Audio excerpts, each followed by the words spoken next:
Hi everyone, you're with Business Insider. This is Sriram Iyer. The coronavirus crisis is evolving with every breath we take. While the societies and economies around the world are on lockdown, geopolitics and global power play have a life and a pace of their own. The tension between US and China has rattled markets most recently. The US Secretary of State Mike Pompeo recently cited an enormous evidence of a cover-up by China, and now people fear that Beijing might retaliate. And all of this leads to a whole lot of speculation. But here at Business Insider, we believe, why guess when you can know? And that is why we decided to bring you two people who are just as obsessed with China as you are or anyone else is, but in very different ways. If you're wondering who will come out on the top at the end of this coronavirus crisis, will it be China, will it be US, or will it be somebody else? You might find the answer today in the next half an hour. This is the fourth episode of the big reset. All you need to know to win in the post-COVID-19 world. This is a special partnership between Business Insider and the Observer Research Foundation, a leading think tank in India that policymakers just can't ignore. So join me in welcoming Parag Khanna, the most good-looking man in geopolitics and the managing partner at FutureMap, and Samir Saran, representing ORF, on the panel today. Welcome, gentlemen, to Business Insider. Parag thinks that future is Asian. Samir thinks the future is China, and both of them don't like China as much, if I can say that. They can correct me if I'm wrong. No, I like China. So let's see how much the two of them can agree on and who is more convincing to the larger audience, laymen like us. So Parag, let me start with you. Welcome to the special broadcast. I've been following you for a few years now, from your TED Talk way back to your latest book. And a lot of your premise hasn't changed. The fact that, the world is obsessed with China, but Asia is much bigger than that, and that people should look at it as a system, a trading, sort of a continent that trades within itself and has a lot more potential by itself. And it is the future, in the years to come, in the decades to come. Has the coronavirus crisis changed, the whole or parts of this premise in the last few months? Great question, Sriram. Fun. It's great to be with you and with Samir. I'm really looking forward to this conversation. I think you've started off with exactly the right question. So Asia is still a system. In fact, it will be even more of an integrated or interdependent system in light of the virus. Why?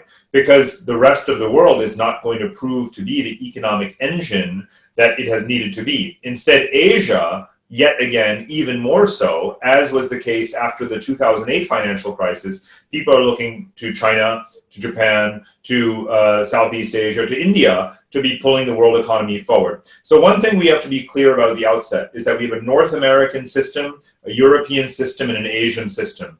Asia now has to further integrate in order to offset the decline in exports to the developed, mature, wealthy countries of the West, because those economies are obviously not in any shape right now. So that's number one.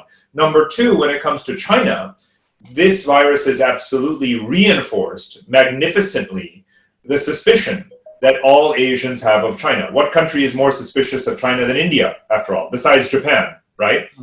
So this intense suspicion is being magnified. You may have seen this, that the Kicker think tank, CICIR in China, has just released a report to the Ministry of State Security saying that the anti-Chinese suspicion has not been this high since after the Tiananmen Square massacre. Now, the Tiananmen Square massacre was entirely internal. What China has just done is to unleash epidemiological and economic havoc on the planet Earth. So the order of magnitude is substantial. Now, as it is, let's be clear, no country trusts China. We work with China, we all do business with China, we all trade with China, we all take investment from China, and so on and so on. But that does not mean you trust China. The mistrust of China will literally never return, ever. No matter how much we have to work with China, no matter which countries fall into debt traps with China, all of that will only reinforce the suspicion of China. And that will exist for the rest of our lives. No, but I want to do a follow-up on this. But before that, let me open the floor to Samir as well to comment. And then I can take the question to each one of you separately. Samir, how do you want to respond to this? I think, this is a point at which both of you agree. China is not someone that everybody can trust easily. But does that change the fact that, it is a neighborhood bully, one of the it is 5 times, 10 times the size of each of its neighbors. It has more money, more pull, more power, more people, bigger market, and a more incentive for foreign investors to come in and be part of the Chinese system. And therefore, what do you have to say? How do you respond to Parag? Sriram, I think Parag made two very important points. And I'm going to put words in his mouth so that my words have a greater gravitas. Yes. Since you have termed him as the best looking geopolitical opponent. But he makes a larger point about clearly the end of a era. If we could call it Pax Americana, then Pax Americana. If you could call it an era of the Atlantic system, which was America and Europe, we could term it in that particular manner. But certainly what began in 2007-8 with the financial crisis ends with this pandemic, with the complete inability of modern developed economies to cope with the pandemic, with their inability to provide leadership to the rest of the world, be providing succor and aid and assistance to large swaths of geography. No, Samir, I'm sorry to interrupt. Just to simplify this for our audience, across Facebook, YouTube, Twitter, everywhere, not everyone is and on TikTok. the same page. And TikTok, of course. The question is that, are you saying that when you say that the countries have failed, the system has failed, do you mean that this has rattled the faith in globalization even more than it was? No, I think Sriram, you have jumped to the third point that I was about to take. Okay. The first point is that the countries are absent from global action. I think this is the first crisis in my lifetime that I see America absent from most geographies that are responding to a crisis. Earlier, if you had a crisis, you had Uncle Sam. That is over. You also had capabilities in Europe to intervene through human aid, through grants, through funds, through technology, through assistance. That is not present either. So you see the Atlantic system absent from largest parts of the world because they are fighting their own challenges. So first, the Pax America or the Atlantic system era is over. Second, what replaces it? And I think that's the big question. What is going to be a coalition or a collective or a grouping or a region that is going to begin to influence global politics? Now, clearly, the Asian century or Asia as a continent is very, very important. But is it a coherent continent? Do we have one Asia or do we have multiple Asias? And if we have these multiple Asias, do we have structures and regional arrangements that Parag has emphasized on? That have you built systems that can work together, or are you building divisions that are going to, in some sense, create more walls in the continent than connections across this geography? So I think that's the second question. That is Asia as a coherent entity ready to replace the Atlantic system? I doubt we still have some way to go. Now, what thereafter is left available for any of us to coalesce around? And one of the poles that has emerged, however bad, vile, malicious that some may call it, is what I in my book called Pax Sinica, China's World, which is a very different, very, for some compelling and for some malicious offering on the table. State-run, state-controlled capitalism, a degree of authoritarianism, weaponization of trade dependence, creating supply chains that perversely benefit Beijing, and creating dependencies and new tribute systems that will allow China to shape the global future, the future of the global order. And this is, in some sense, the Asia that is most visible to the largest parts of the world. So when we say the Asian century today, we are really talking about China. Because you're not going to see India with the same kind of economic and political clout. You see the Japanese do it in a Japanese style. They do a lot, by the way. The Japanese are doing a lot as well. They are responding to the rise of China, but they do it in a typical reticent, slower Japanese manner. And you see other Asian countries battling their own inner politics, economics, and social conditions. So to me, when you say the future is Asian, and as Parag very compellingly writes in his work, I agree. But currently, the definition of Asia has unfortunately been captured by the essence of China. And I think the key question before us is that can Asia mean more than China? Can we put forward a system, an arrangement, a coalition, Asian Union in the decade ahead? Can we have 7 or 8 important actors work together to create rules of trade, rules of war and peace, rules of conduct, rules of digital, rules of of rights and human security. And of course, how can we start influencing larger swaths beyond Asia? Interesting. And I'm going to, let Parag respond to this. But I want to take this one point at a time for the ease of understanding for our viewers. To summarize what Samir said, that America is missing in action. When he says that, he means that it should have been the leader in curtailing this pandemic, but it has been caught chasing its own tail. Number two is that China, every time America is absent, or the Western powers, the democracies are absent, an authoritarian regime, a state-controlled system like China gains prominence. And when it gains prominence, it becomes more powerful, and it gains the power to assert itself and call the shots in the region that it is present in, which is Asia. So the question to you, Parag, is then let's take it one at a time. Does the American absence, is this the new normal is this part of the new normal that is coming into force, across different spectrums, right? I mean, whether it is at your workplace, whether it is in the markets, whether it is in economies, is the absence of America in the global order and the leadership that it used to provide, is it going to be the new normal in the near future?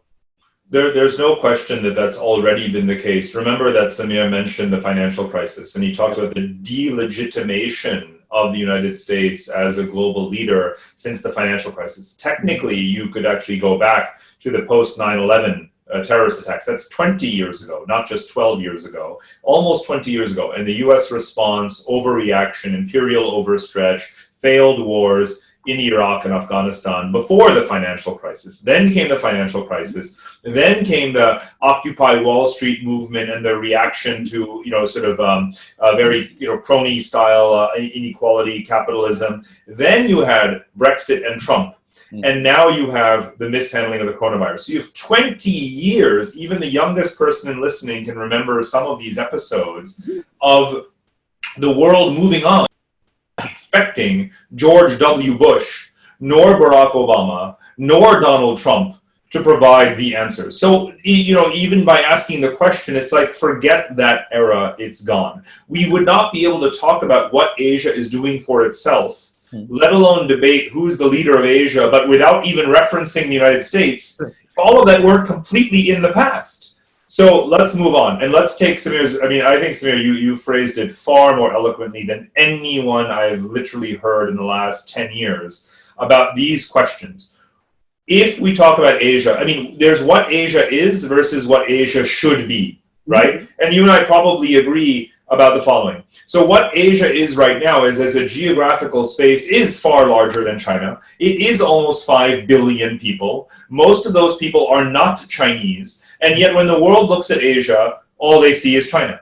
When the world looks at Asia, all they see is authoritarian regime systems, instead of saying that actually most Asians live in democracies. But it's like people ignore this because they ignore India. And it should be... Parag, I want to jump in there for a minute and just to sort of take this conversation, add a layer to this, which is basically, we all have issues with authoritarian regimes. But even in democracies spanning the world, the length and breadth of the world, there is a growing fascination for, strongmen leaders, who will, rule by the, sort of the weight of their sword. Yeah. And that is something that, voters don't seem to mind. And isn't that playing to China's strength? No, I would say it doesn't necessarily. There's a big difference between authoritarianism and what I call technocracy, right? And the fact that democratic societies want to see a leader who has a long-term vision, who's a modernizer, who may be tough, it doesn't mean that they want to sacrifice democracy, right? Those are two different things entirely. Yes, Asians have a deferential mindset. No, I'm not saying people will give up democracy. What I'm saying is the way people have frowned upon China for being an authoritarian regime for the last 30 years. People who grew up in my generation, they look at it as a possibility and possibly a necessary evil for growth to take place. And especially that is true in India for sure.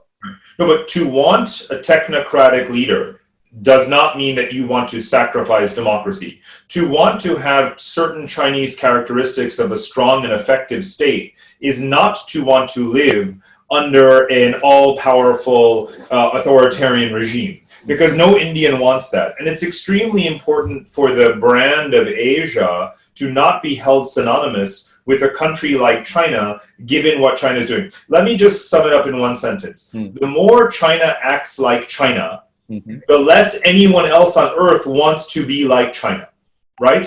Yep. And that's the way every Indian on earth should feel, every Western citizen on earth, and every African on earth should be saying, the more I can see inside China and see the way they've handled this virus, the way they suppress their people, the way they use technology as a tool of oppression, the less I would ever want my country to be like that. And this is why you are having this backlash. And so Samir's second point, which I think is the biggest question in the world today, is how can Asia become more than just whatever China wants? Correct. Is the central geopolitical question of the next 80 years is simply how do you ensure multipolarity across Eurasia and therefore the world? If I can just jump in to, in a sense, buttress what Parag is saying. I think the Chinese proposition to the world is quite clear, and it is quite loud to those who study politics sitting in India. What is the proposition? The proposition is that the world must be multipolar, aka I want to be part of the global management. The Americans have to make room for me. Second part of the proposition, Asia is unipolar. I will decide the future of Asia. The Chinese proposition is a unipolar Asia and a multipolar world, a G2 world and a U1 Asia. That is the Chinese proposition. Now, I think the Asian century will become real when an Asian Union, which has China as a actor, is carved and put into place. Okay. And I think you will have to see a larger role for Russia. Americans, be ready for that. You will have to see a big role for Japan. You will see the warring cousins, India and Pakistan, in that architecture. You will see the warring brothers, Saudi Arabia and Iran, in that architecture. You will see a group of 8 or 9 emerge if an Asian Union has to be formed. A sensible Asian Union that allows energy flows, that allows trade flows, that allows a degree of peace and stability, and that allows prosperity beyond the mainland. And prosperity that doesn't serve only the mainland. We've seen prosperity across Asia, but for the benefit of the Mandarins in Beijing. I think it's time prosperity is decentralized and is available to the Central Asians, is available to the West Asians, is available to the South Asians. Okay, so I want to. We're running out of time. This was fascinating, but I want to cut to the some of the operative parts of what I want to discuss. I think what decides the future and what place that India has in the future, whether it is in Asia or in the global order, will depend on what is the future looking like. What are the commodities that decide that are the most precious in the coming months, in the coming years? What are the businesses that are that are the most precious in the coming years? What are the technologies that are the most precious in the coming years? Can both of you take turns? Let's start with Parag.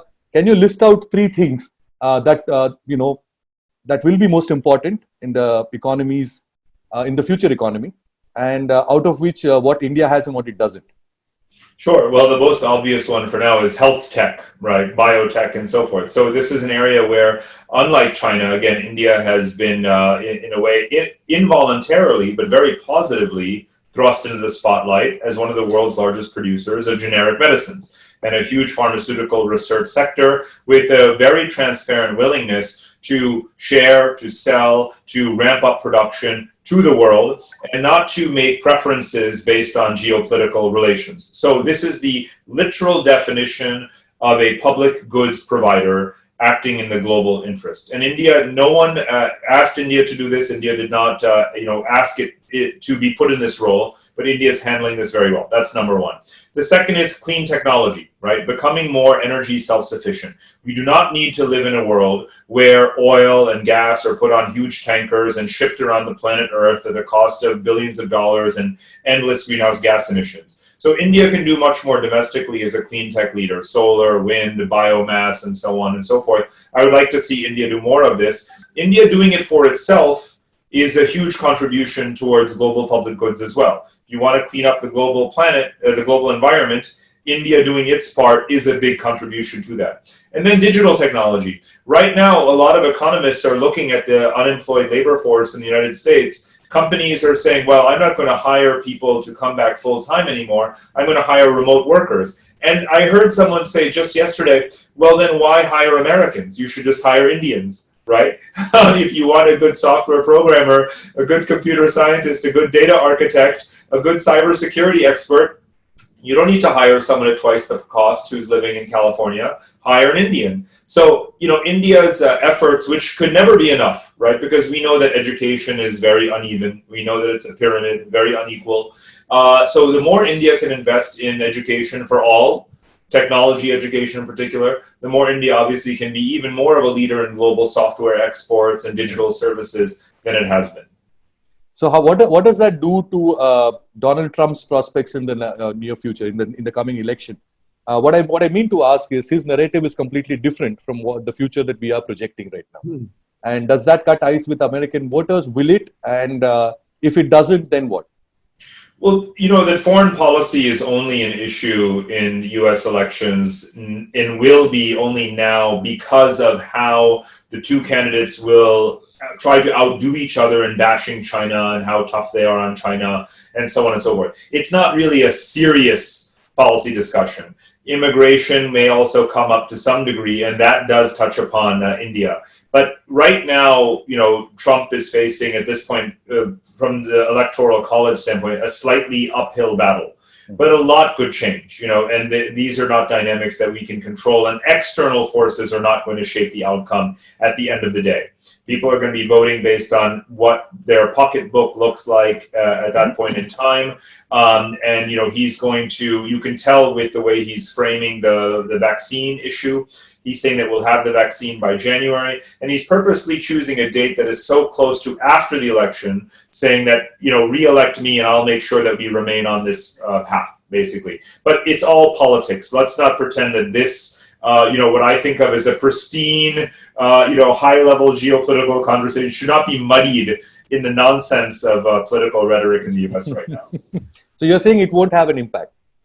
Our geopolitical conversation will not.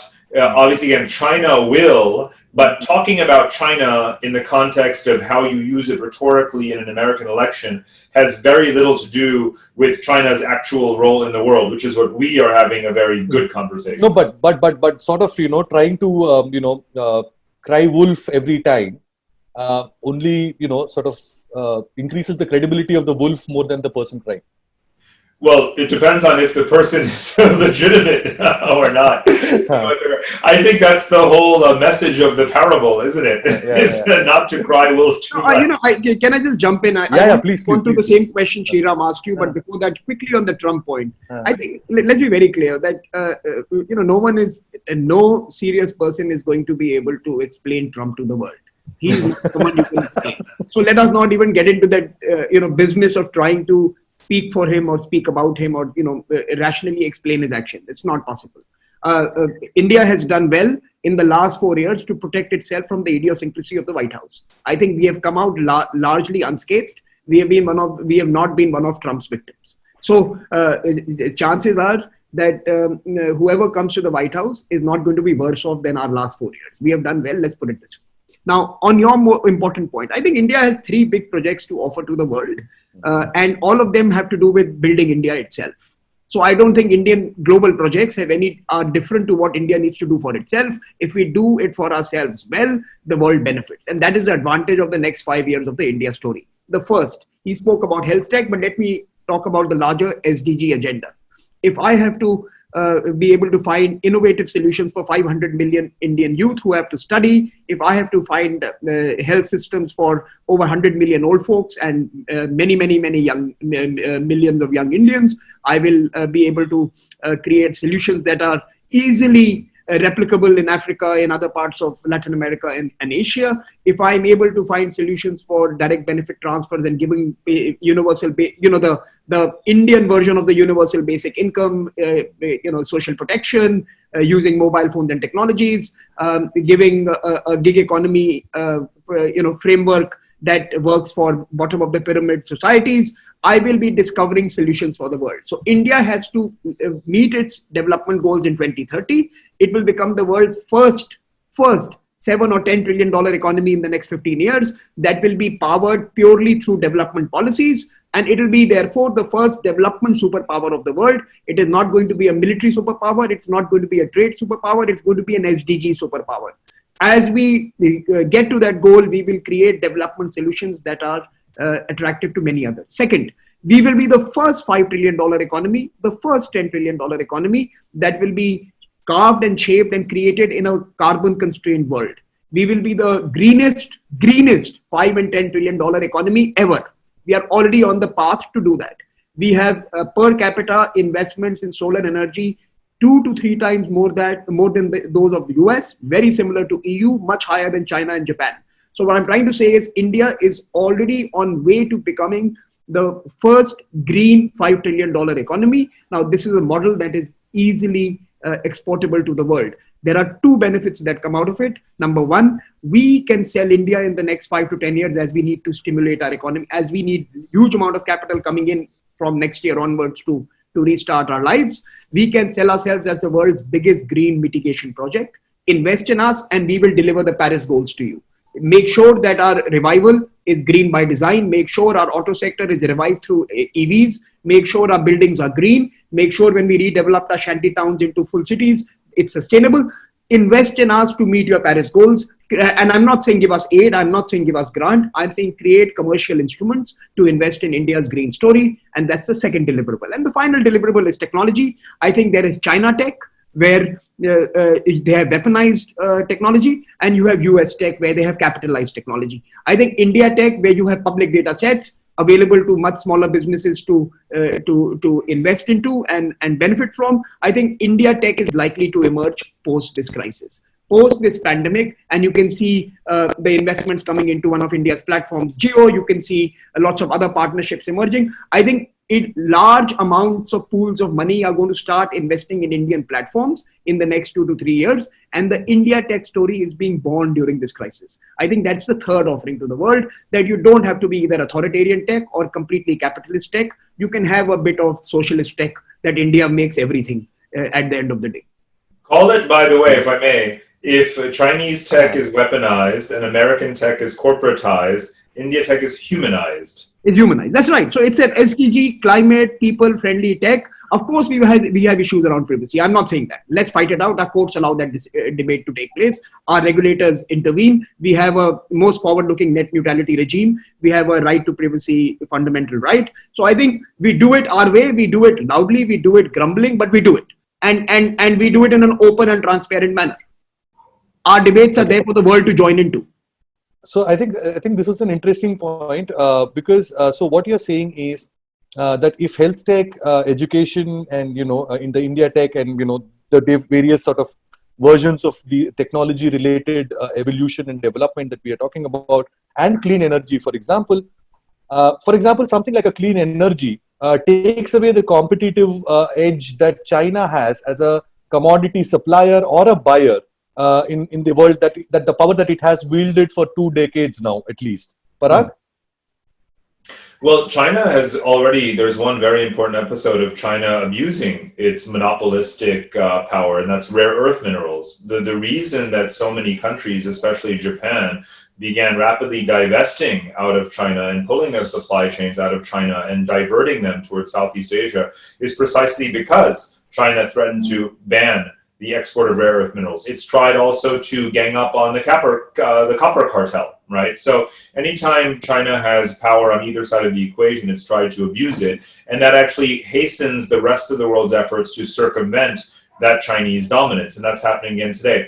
I just want to say, I think Samir's last points about India's role in the global future are an answer to the question that he raised at the beginning, which is how do we get beyond a China centricity? Here is India offering solutions and models and pathways for most of the world, because most of the world looks a lot more like India than it does like China.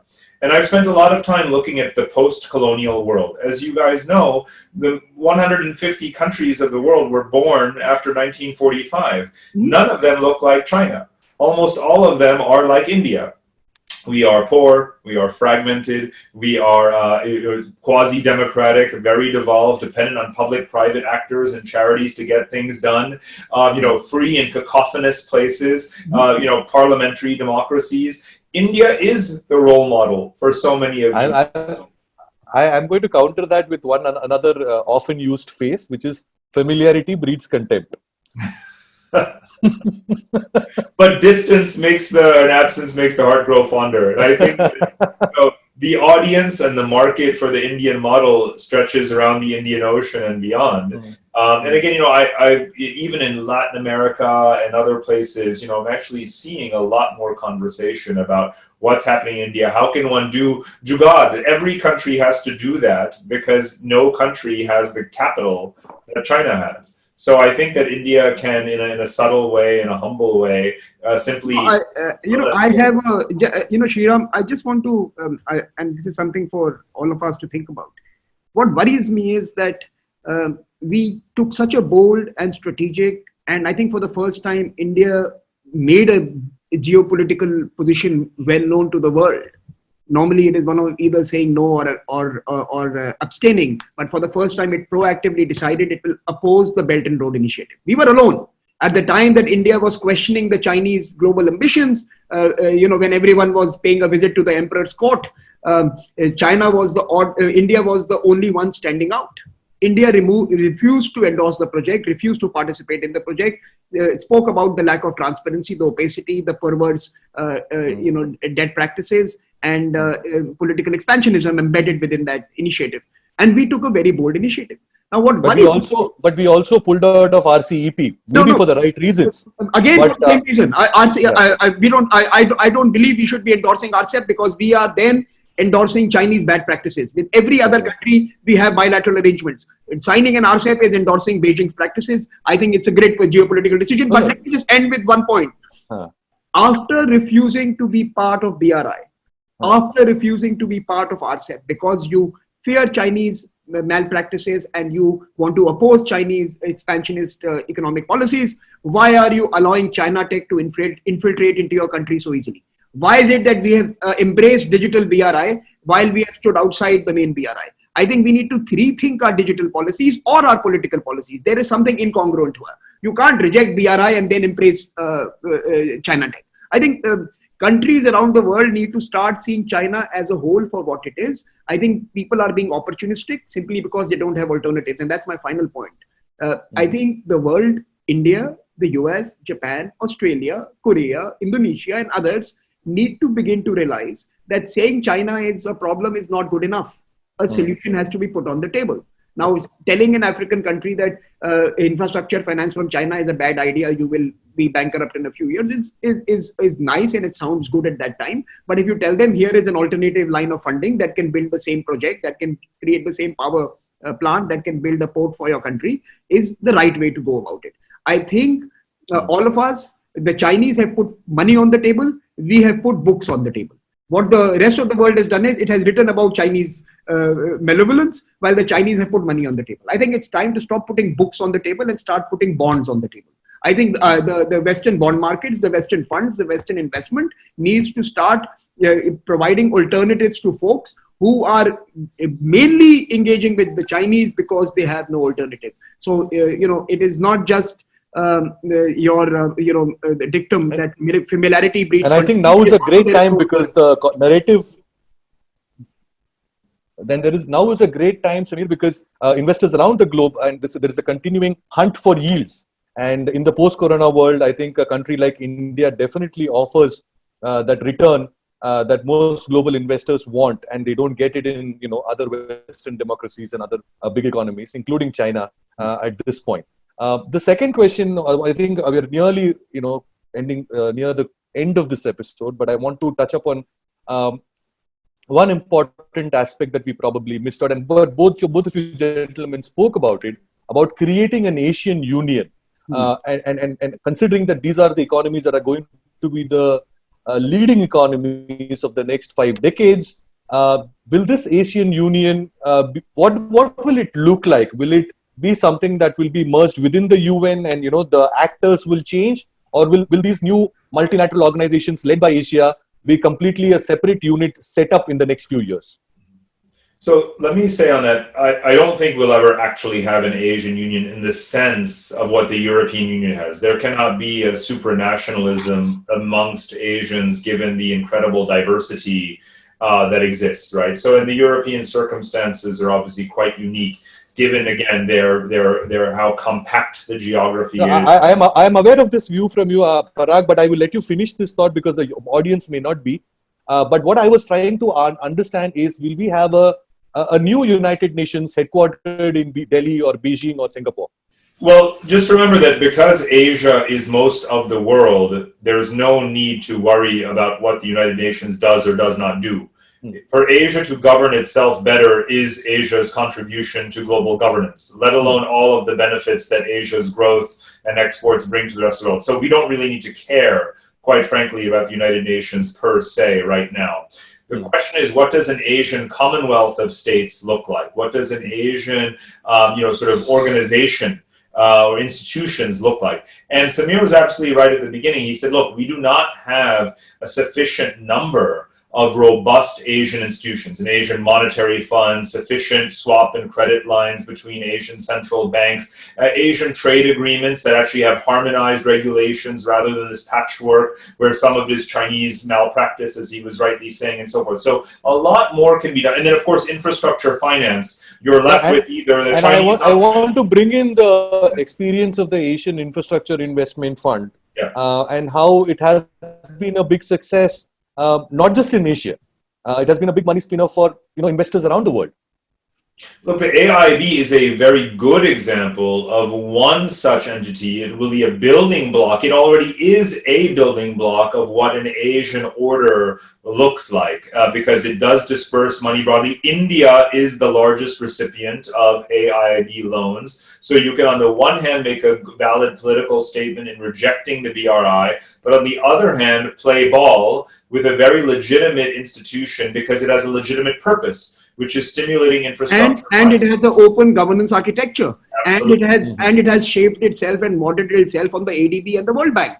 And Absolutely. India is the second largest equity holder in that bank as well. So the point here is that you should not be rejecting China. You have to work with China. The Asian, let me use Parag's book's title. Let me plug for him.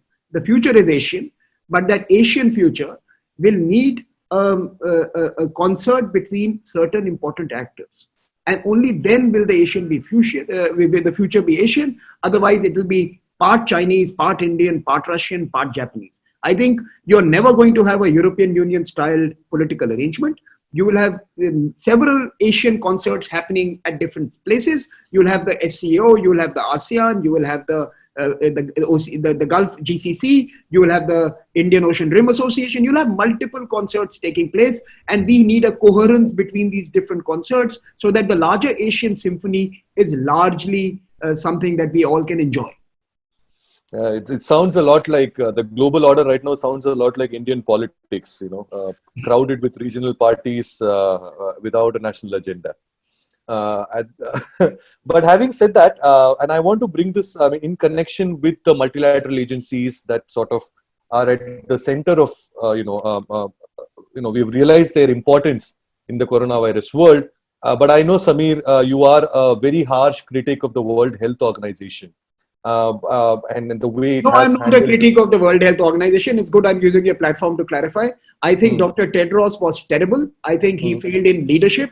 I think the World Health Organization is an absolutely important institution. I think its management was politically subservient, and that is different. Bad management doesn't mean bad institution. I think WHO needs to be radically reformed, revived, and made to serve global communities, not serve the interest of one actor. My problem with the WHO was that it was captured by China to serve its propaganda needs. No, but what I'm trying to allude to is a temptation for a multilateral organization so far under the shadow of US to so easily be swayed in favor of China, and why that can't happen in other multilateral organizations. Do you? No, it will happen in all multilateral institutions. Every political leadership in a multinational institution will be swayed by some political power because the leadership is dependent on being re-elected on that political power. Now, I think Shashi Tharoor gave Is that power China? Is that power China? It doesn't matter. I don't think this is an anti-China position that I have taken. I have taken a position that WHO has to serve the global community, not Chinese interests. Now, it doesn't matter. Now, if WHO was serving American interests and creating conspiracy theories around the origin of the virus, then I think WHO would be equally perverse in its discharge of duties. Now, so I am not having to choose between two perverse actors. I think WHO has to be an international organization. I think Shashi Tharoor gave a good idea that day, that if you limit the term of the head of the organization to 1 term, make it 6 years, they have, once they come into the office, they have no need to serve anyone. I think it should have term limits that should be universal across all multilateral bodies. All multilateral systems. Much easier to implement, quite frankly, in international organizations than in our own national politics. Yeah, I think term limits is a great idea. Once the person knows that he doesn't have to serve anyone to be re-elected, he can serve the institution and the people he's meant to serve. WHO did bad because they were serving the wrong set of folks, not the global community that they are, responsible for. And I also want to make a closing comment just to sort of clear the air on one of the conspiracy theories, like you said, you alluded to. I think the Twitter is still full of those, people sharing that kind of misinformation, that how coronavirus, the COVID-19 is a bio war started by China. I think both of you gentlemen disagree with it. And do you want to say one line each on why is it impossible for something like that to happen, at least in 2020? No, I see. Again, my debunking conspiracy theories is not a scientific assertion that I know what happened. That's okay. I think we must be very careful. I'll tell you. You're asking me to. We had a political scientist on our panel. This did not happen. What I have said is that the conspiracy theories need to be debunked. We don't know. I think the European Union position, the Australian position, and some other countries that are seeking a transparent investigation into how the interspecies jump took place is a valid demand. All of us must demand that of the WHO and of the Chinese, that a scientific inquiry, once the peak infections have been managed, must take place. We must be prepared for the future. I think some of the scientific evidence points to the wet markets. Then we must respond to the wet market malpractice, if I could call it that. And if it was human experimentation, that must too be stopped. But to call it bio war or bio weapon, and I think that is probably something which is frivolous and facetious. Absolutely. Parag? Couldn't agree more. Okay, because we had a British diplomat who had served in many countries for many decades and is now as a political scientist in his own right.